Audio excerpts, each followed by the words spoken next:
What do I want to talk about today? You guys know that my subject of passion right now is habits. And the reason it is my subject of passion is when one of my coaches said to me, everything you have or you don't have in your life is because of your habits. Like I'd never thought about it like that. I mean, I knew your habits were important. I knew that, there were good habits, bad habits, but I'd never thought about the fact that literally my life was being created by my habits. And once I understood that, then I went on this quest to try and find, okay, so how are habits created and why are they created and why do some habits work and some habits don't? And so what I wanted to share with you is this, is how is a habit created? The science behind it. And like I told you guys, I actually am getting certified as what's called a behavior design coach or behavior design consultant. And this is what we're studying, what I'm studying is behavior and how a behavior becomes a habit and how our behaviors shape the fact that we achieve our goals or we don't achieve our goals. And so, what I shared with you guys last week was called the Fogg Behavior Model. And what it defines is that behavior can be boiled down to three things: motivation, ability, and a prompt. Motivation, how much do you want to do this? Ability, how hard or how easy is it for you to do the thing? And then a prompt, what's the cue or what's the trigger for you to do this behavior that you want to do? Now, and as I explained to you last week, behavior is anything that you do, and it also is your ways of thinking. And the fact that a habit is a subset of behavior. A habit is a behavior that you've just done so many times over and over that it becomes automated, that it almost becomes subconscious, that it's something you do without having to think about doing it. Think about habits like tying your shoes. You probably put on your shoes in exactly the same order all the time. You tie them exactly the same way because once you learned it, it then became a habit. It then became ingrained in your brain. So let's think for a moment then, or let me explain to you for a moment what I have learned about, if we boil it down to why do some things become habits and other things don't. And what was explained to me is that a habit at its simplest is created by emotions. It's created by feeling. So if something makes you feel good, what happens in your brain, what happens in your body is neurotransmitters release dopamine. And dopamine is our feel good, that yeah kind of feeling that you get. And so it tells the brain, it wires the brain to say, oh, she liked that or he liked that. We should do that again. Because our brain is always looking for pleasure. It's always looking for the things that feel good. So that's one way that a habit is created, is that at some point there was some pleasure to be derived. The other way that a habit is created is if it gives you relief from some discomfort, from some pain. Then again, the brain is like, oh, that made me feel better. Relief. Okay, I must remember that for next time. So that's why you'll find yourself in times of stress resorting to the same kind of coping mechanisms that you've used in the past because your brain has created neural pathways that say, last time she wasn't feeling so great, this is what I did, and so let's do that again. And so if we're trying to create good habits, and this is something I'll talk about in a future life, but the brain doesn't distinguish between a good habit and a bad habit. To your brain, it's just something, there was some release of dopamine, something that made it remember that it should do this thing.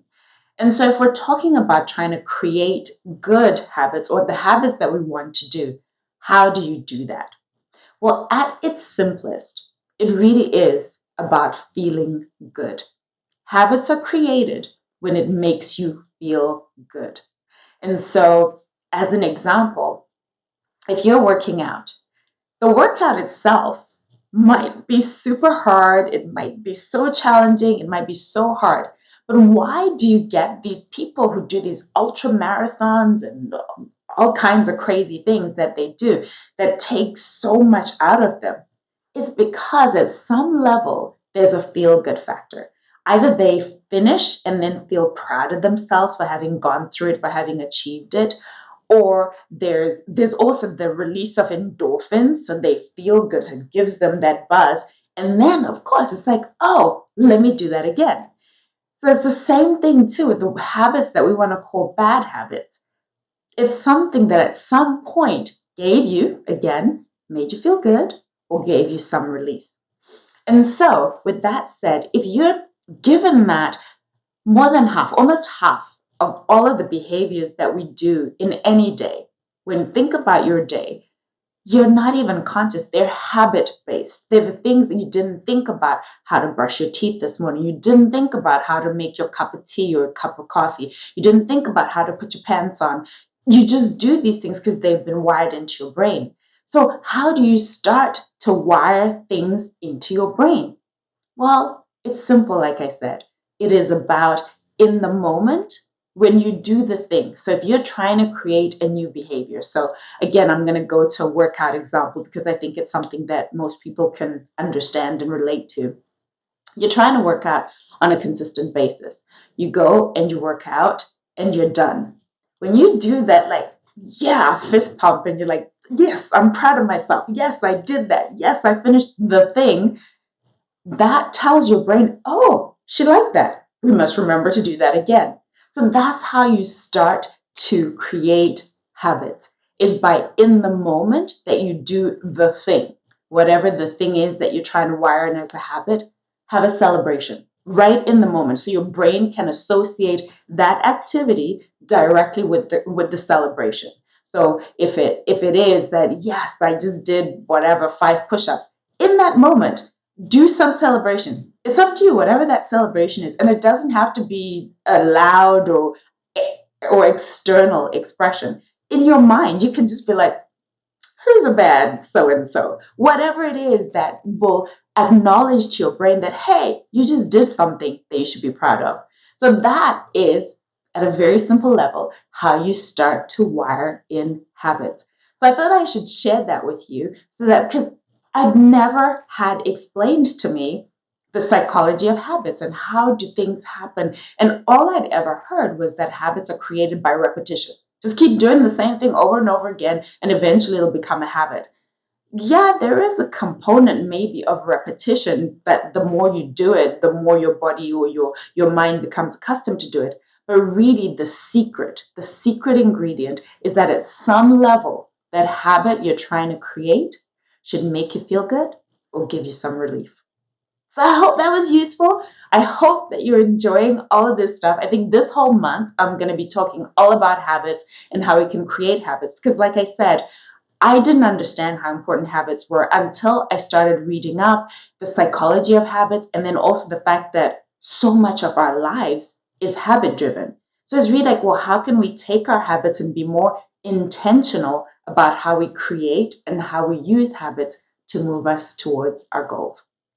If you have any questions, if there's anything in particular you want me to address, please DM, leave a note in the comments. I'd love to hear from you. And also, the great thing that I have access to is every week, actually twice a week, I get to meet with BJ Fogg, and I get to meet with Linda, who is his sister, who's also an expert in this field. And I get to ask them all these questions. So if you have any questions that you'd like me to bring up with BJ and Linda and ask them, or that he might be able to take back to his research students at Stanford, please let me know, because he loves this he loves being asked questions.